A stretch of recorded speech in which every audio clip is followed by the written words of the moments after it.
விநாயகர் சதுர்த்தியை முன்னிட்டு புதுக்கோட்டை மலர்ச்சந்தையில் பொதுமக்களும் வியாபாரிகளும் பூக்களை வாங்க குவிந்ததால் கூட்டம் அலைமோதுகிறது. இதுகுறித்த கூடுதல் விவரங்களோடு இணைக்கிறார் எமது செய்தியாளர் பாக்யராஜ். வணக்கம்.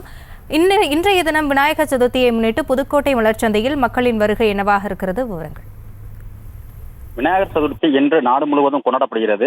இதையொட்டி பல்வேறு இடங்களில் விநாயகர் சிலைகள் பிரதிஷ்டை செய்யப்பட்டு வருகிறது. வீடுகளிலும் விநாயகர் சிலைகள் வைத்து வழிபாடு செய்யப்படுகிறது. இதனைத் தொடர்ந்துதான் புதுக்கோட்டை பழைய பேருந்து நிலையம் அருகே உள்ள மலர் சந்தையில் பூக்களை வாங்க வியாபாரிகளும் பொதுமக்களும் அதிக அளவில் குவிந்துள்ளனர். இதனால் கூட்டம் அலைமோதி வருகிறது. இதனால் பூக்கள் விலையும் சற்று அதிகரித்திருக்கிறது.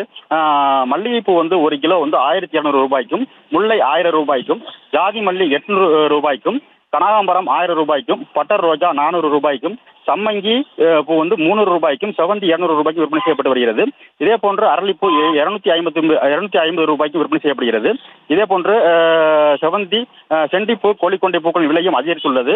நேற்றைய தினம் 1000 ரூபாய்க்கு விற்பனை செய்யப்பட்ட மல்லிகைப்பூ இன்று 200 ரூபாய் அதிகரித்து 1200 ரூபாய்க்கு விற்பனை செய்யப்பட்டு வருகிறது. இதே போன்று மற்ற பூக்களின் விலையும் விநாயகர் சதுர்த்தியை முன்னிட்டு கணிசமாக உயர்ந்துள்ளது. இதனால் புதுக்கோட்டை மலர் சந்தையில் வியாபாரிகள் மற்றும் பொதுமக்களின் கூட்டம் அலைமோதி வருகிறது. பூக்களின் விலை சற்று அதிகரித்துள்ளதாக வியாபாரிகள் விவசாயிகள் மகிழ்ச்சி அடைந்திருக்காங்க. விவரங்களுக்கு நன்றி பாக்யராஜ். செய்திகளை உடனுக்குடனும் துல்லியமாகவும் தெரிந்து கொள்ள சப்ஸ்கிரைப் பண்ணுங்க.